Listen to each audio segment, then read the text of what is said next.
sin Venezuela no existiría Colombia, ¿no? No existiría Colombia ni como concepto sin esos dos venezolanos universales de Miranda y de Bolívar, pero tampoco con, o sea, reconocer esa fuerza de Venezuela en la independencia en esa época de la Nueva Granada, ¿no? O sea, el 15 de febrero, 6 meses antes de la batalla de Boyacá, ya en el Congreso de Angosturas se conformaba o se decretaba la creación de Colombia. El hecho de que Cundinamarca, llamada Nueva Granada por los españoles y Quito, estuviera todavía en las manos de los españoles, no impidió que los sueños mirandinos se convirtieran en acción. Hacerlo real era y sigue siendo la consigna de muchas de las brillantes ideas, para que no se las lleve el viento. Por el páramo de Pisba cruzó el ejército patriota, compuesto mayoritariamente de llaneros, dicen los historiadores. Y en la llamada campaña liberadora de Nueva Granada, 77 días, después de 77 días terminaron la batalla de Boyacá, el 7 de agosto de 1819. La importancia de la acción se multiplicó pensando en lo que significaba Colombia en ese momento, o la Nueva Granada en ese momento de la guerra de independencia, ¿no? Una región que no había sufrido los embates de la guerra como si lo había sufrido Venezuela. O sea, por ejemplo, todavía en las iglesias de Colombia podemos encontrar oro en los altares y en los atriles, ¿no? Oro que en las iglesias de Venezuela ya no existen, no porque no estuvieran antes, sino que todas esas joyas, todos esos recursos fueron invertidos en la guerra. O sea, hay que tener en cuenta que Nueva Granada no tuvo un BOE, las insurrecciones populares tampoco vivió con la crudeza de la guerra del decreto de guerra a muerte, ¿no? Entonces, significaba solventar o dotar de recursos pues ese esfuerzo libertario que logró llegar hasta el sur, pues hasta Ayacucho. Entonces, eso es una cosa que nosotros tenemos que tener presente, pero también tenemos que tener presente que la campaña admirable no comenzó en Cúcuta, como dicen algunos historiadores, ¿no? Por ejemplo, en el Correo del Orinoco decía, esta jornada comenzó el 14 de mayo de 1813, cuando Bolívar parte de San José de Cúcuta para luchar contra las fuerzas enemigas de la Grita y proseguir luego a Mérida, Trujillo, Barinas y bueno, toda esa historia de la campaña admirable. Y no sé por qué razón muchos historiadores se han empeñado en cortar como cortar de un tajo la campaña admirable que comenzó en Barracas, salió de Cartagena, que es un solo envión militar, una misma estrategia que comienza desde Nueva Granada y termina triunfante en Caracas, ¿no? Ese tipo de cosas hacen que nuestros pueblos estén unidos pues en la historia, ¿no? Sin embargo, todo ese esfuerzo libertario, de eso o sea, nosotros estamos conscientes de que el sueño bolivariano no se logró completar, no se logró materializar. De hecho, o sea, la abolición, para solo poner un ejemplo, ¿no? de los muchísimos que hay, la abolición de la esclavitud en Colombia se dio en 1852 y ni siquiera fue una abolición realmente, fue prácticamente una venta. A los propietarios de esclavos el gobierno les pagó por esos esclavos. Y en Venezuela fue en 1854, ¿sí? Recordemos que ya habían pasado más de 20 años de la muerte del Libertador. O sea, ese sueño del Libertador de crear un proyecto emancipatorio fue truncado por unas oligarquías que siguen estando asusadas por los intereses de foráneos, por los intereses de Norteamérica, para decirlo claramente, ¿no? Quería leerles un párrafo de Alí Gómez García, que dice, y pensar que Henry Clay, ministro del Interior de USA, mano derecha de Monroe y Adams, le tienen una estatua por ahí en el silencio. Al hombre que desde 1825 se encargó de la desestabilización del gobierno gran colombiano, de azuzar el chauvinismo, el caudillismo, las ambiciones. El hombre que sembró Colombia de iscariotes pelirrojos, que hizo que Páez y Santander empeñaran sus laureles, que azuzara al Perú para que invadiera Guayaquil. El hombre de la mano larga que desde sus escritorios en Washington disparó en la selva de Berruecos contra el que precisamente fue el elegido por Bolívar para dirigir la expedición libertaria a Cuba. Coño de la madre, han derramado la sangre de Abel, susurró lloroso el libertador. Dolor made in USA, del que nunca se recuperó. Creo que esa constante histórica pues la vemos en estos días, ¿no? La mencionaba el profesor, la mencionaba, o sea, los que han intervenido aquí, de que eso no es solamente un plan para enfocarse en un microcosmos de la frontera, sino que hace parte de toda una complejidad que atenta contra el proyecto de Patria Grande, que es el proyecto estratégico de emancipación de nuestros pueblos, ¿no? Otro elemento que, por esa misma configuración de la oligarquía colombiana, que se ha empeñado en resolver los problemas a punta de represión y asesinato de los dirigentes de oposición, bueno, se ha desarrollado una guerra que lleva más de 60 años. Esa guerra, ese conflicto armado, económico, social, ya ha desbordado las fronteras y no es un tema nuevo ni es un tema que comenzó hace un mes. O sea, esa frontera de Venezuela, yo saqué hay algunos libros que Venezuela lo conoce muy bien, pues lo conoce muy bien esa realidad que viene de ese desplazamiento desde los 50 en la época de la violencia después del asesinato de Jorge Eliezer Gaitán, a lo de los 70 que se mencionaban, a lo de los 80 con las nuevas estructuras paramilitares y así sucesivamente. Entonces, ¿cómo pretender que esa guerra se quede suscrita en un espacio territorial? Y eso no es solamente en Venezuela, en la frontera con Ecuador el drama con los desplazados también es una realidad. Sin embargo, ¿por qué se empeñan en desarrollar esa política contra Venezuela? Por lo que significa Venezuela en el proyecto emancipatorio, ¿sí? Creo que el paramilitarismo también, para nosotros es importante como dejar claro que el paramilitarismo no es una práctica que nace en Colombia, es una práctica que hace parte de una estrategia contrainsurgente que ha sido implantada desde los Estados Unidos con asesoría israelí. O sea, de eso hay documentación, están las denuncias o sea, la aceptación, ¿cómo se dice?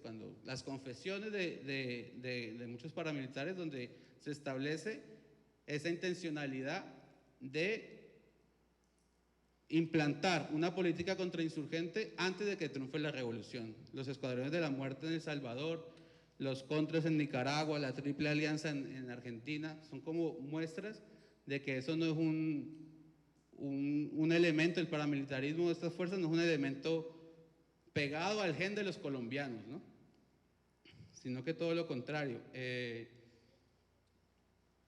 Este fenómeno, bueno, no solamente el cambio de brazalete de las fuerzas contrainsurgentes, digamos, oficiales del ejército oficial, sino también cómo en ese caldo de cultivo de esas tensiones sociales que existe se regenera y se renueva y genera todo un tejido social acorde con los intereses de la derecha, ¿no? En eso están vinculados no solamente los responsables materiales de las masacres, sino también hay que hablar de los materiales de los responsables intelectuales y de los intereses económicos que están detrás de ahí. Ahí hay que hablar de las transnacionales como la Nestlé, que está denunciada por asesinar sindicalistas, de la Chiquita Brands, que hay una confesión por parte del paramilitar Mancuso de cómo ellos recibían una cuota por cada carga de banano que salía del Urabá. Hay que hablar de la Coca-Cola con la intimidación y el asesinato también contra sindicalistas.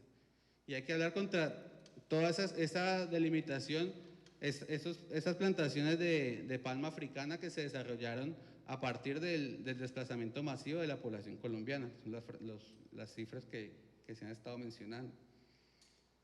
También es difícil pensarse, o sea, lograr entender para Venezuela como la dimensión de esta tragedia colombiana, ¿no? Por eso es interesante el ejercicio que hacía Marta Lía de buscar las cifras oficiales. Otras cifras oficiales que sacaron la semana pasada son las referidas al Censo Nacional Agrario, donde muestra también la concentración de la tierra en pocas manos, que es como uno de los puntos estructurales que configura el escenario actual, ¿no? Hablan del 0,4% de los propietarios que tienen hectáreas de más de 500, que tienen propiedades de más de 500 hectáreas, representan el 40% del total de la tierra destinada a los cultivos. Y el otro lado de la moneda es que el 60,9% de los propietarios son dueños de fincas de menos de 5 hectáreas y representan el 5% del total. La tasa de pobreza en el campo duplica por mucho y se ubica en el 45% en comparación con las ciudades.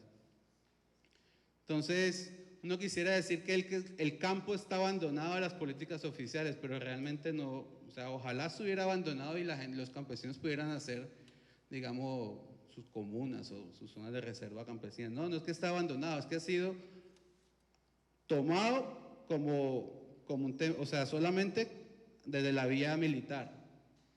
Y ha sido una política sistemática de despojo. Ahí, por ejemplo, Renan Vega, un historiador colombiano, habla de la acumulación por despojo como forma del establecimiento de la élite colombiana. O sea, cómo eso ha configurado una burguesía mafiosa. No sé si hay otro tipo de burguesía, pero bueno, eso es lo que dice Renan. Tenía aquí otras cifras, no sé, ¿a ustedes les gustan las cifras? Sí. No, por ejemplo, que ayudan a entender el tema de la situación de la frontera. El 70% del empleo en Cúcuta es informal, ¿sí? Y el 13,4% está desempleado. O sea, en total se habla de más de un 80% que está sobreviviendo de la llamada economía informal. O sea que eso repercute directamente con este contrabando, ¿no? Sin embargo, o sea, si nosotros miramos o sea, ampliamos la mirada, vemos que esto no es una política solamente en Venezuela, ¿sí? O sea, el neoliberalismo se ha encargado de darle libertad al capital mientras encadena o prohíbe el paso a las personas. Entonces, ¿cómo configurar una solución en una encrucijada como la cual está el gobierno, ya que aparte, o sea, no aparte, sino que en el medio de todo eso está un gran estímulo económico para esta actividad? Entonces, este estímulo económico, ya vemos que las prohibiciones, por el solo hecho de la prohibición, no han funcionado. Históricamente no han funcionado las prohibiciones, o sea, la guerra, el mundo entero le hace la guerra contra las drogas y las drogas se consumen yo diría que en todas partes del mundo. O sea, solamente a punta de represión no se va a solventar la situación del contrabando, porque detrás de eso hay un margen de ganancia que está por más del 6.000% de la inversión. O sea, ese incentivo económico, ¿cómo se combate? Entonces, claro, para los economistas neoliberales colombianos es muy sencillo. Dicen que el Estado venezolano quite los subsidios a los alimentos básicos y que hagan lo que están haciendo ellos, que es trasladar el peso de la baja de los precios del petróleo a la población, incrementando los impuestos y ampliando, digamos, el espectro de cobro. Pero eso va totalmente en contravía del proyecto bolivariano, de la distribución de la renta petrolera. Entonces, esa encrucijada, así planteada en términos económicos, no hay punto de diálogo. O sea, no hay punto de diálogo porque ellos dicen, no, eso no es problema de nosotros. Eso lo puede solucionar la mano invisible del mercado. Las declaraciones de ayer del ministro de Hacienda y Crédito Público en Colombia, Mauricio Cárdenas, fueron expresamente eso. Nosotros dejamos que el precio del bolívar lo dicte la oferta de compra y venta. Entonces así, o sea, el punto de diálogo, el punto del acuerdo, no sé, es un trabajo bastante difícil para los funcionarios, para nosotros, ¿no? Para el gobierno. Yo no veo cómo, porque responde a la naturaleza de la oligarquía. O sea, no es que la oligarquía va a llegar a decir, bueno, para el beneficio de la población venezolana o para el beneficio de la población en la frontera, a la oligarquía colombiana no le importa esa situación. Y también tiene un déficit económico que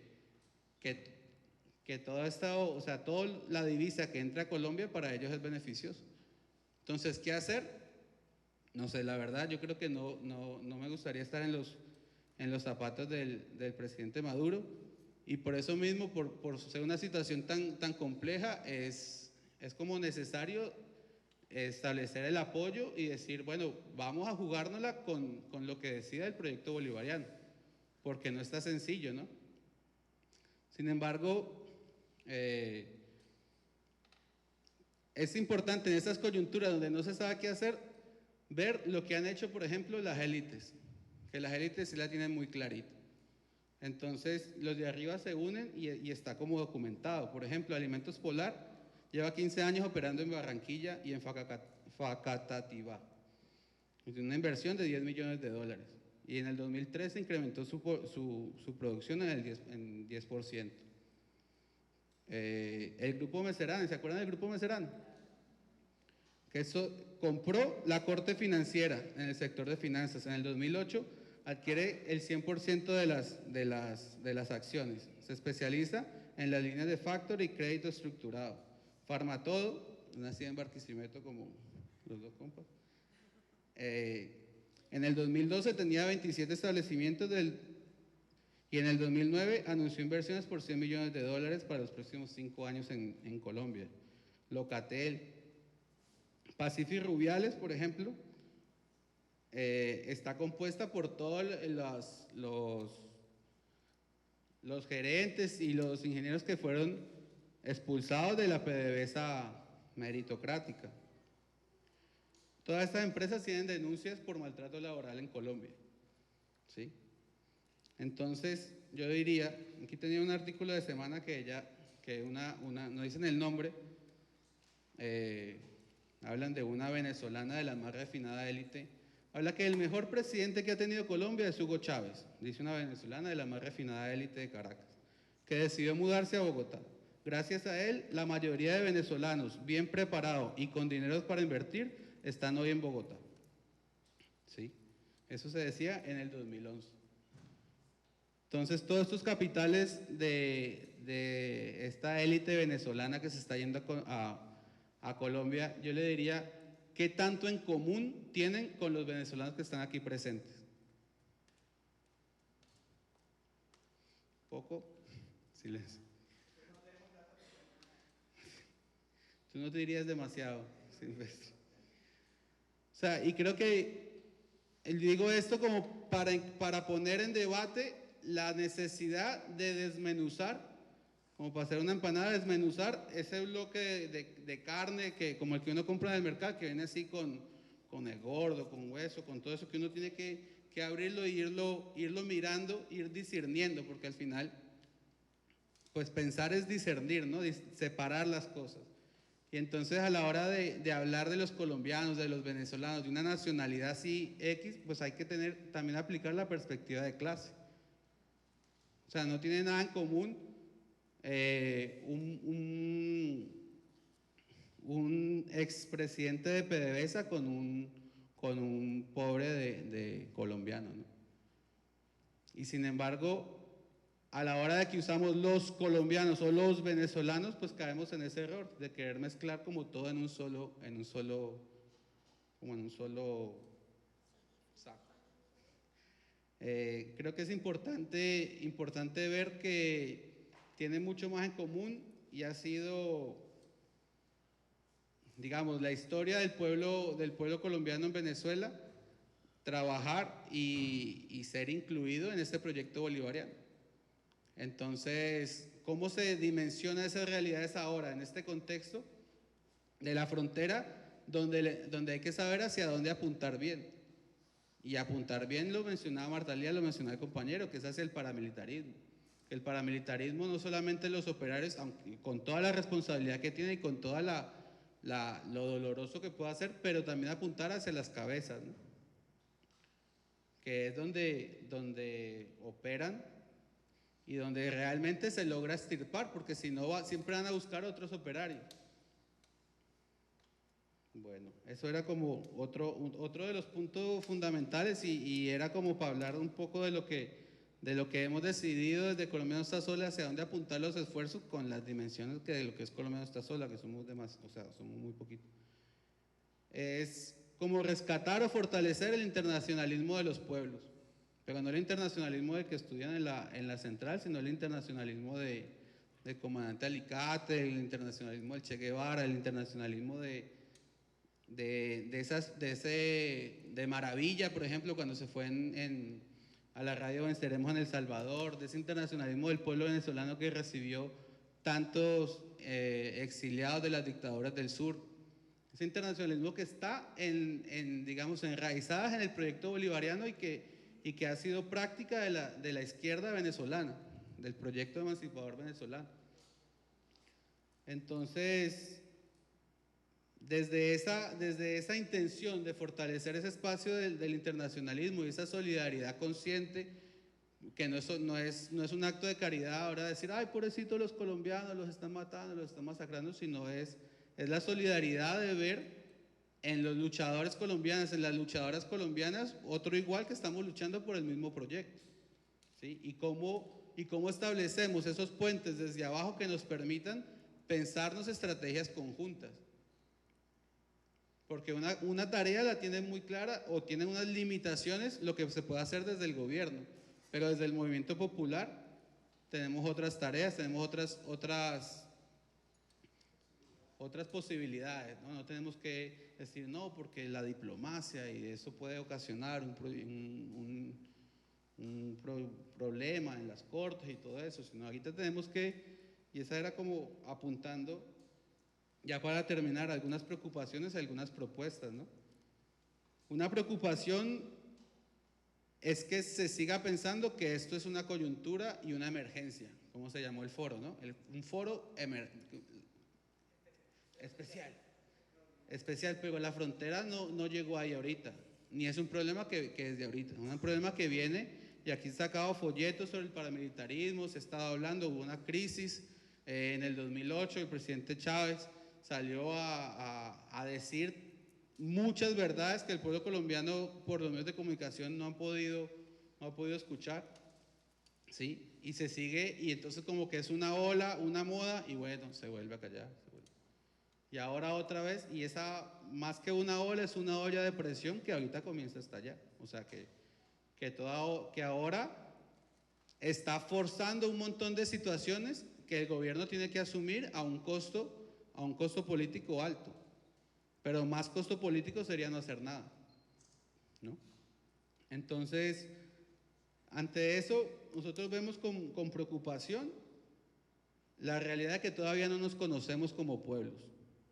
O sea, por más de lo que se diga, sí, hay todavía un desconocimiento muy grande en el pueblo colombiano de lo que pasa en Venezuela y igualmente de lo que pasa en Colombia por parte de muchos compañeros y compañeras en Venezuela.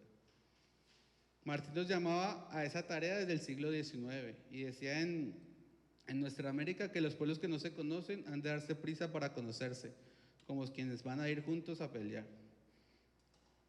Los árboles se han de poner en fila para que no pase el gigante de las 7 leguas. Lo que quede de aldea en América ha de despertar. Son como alguna.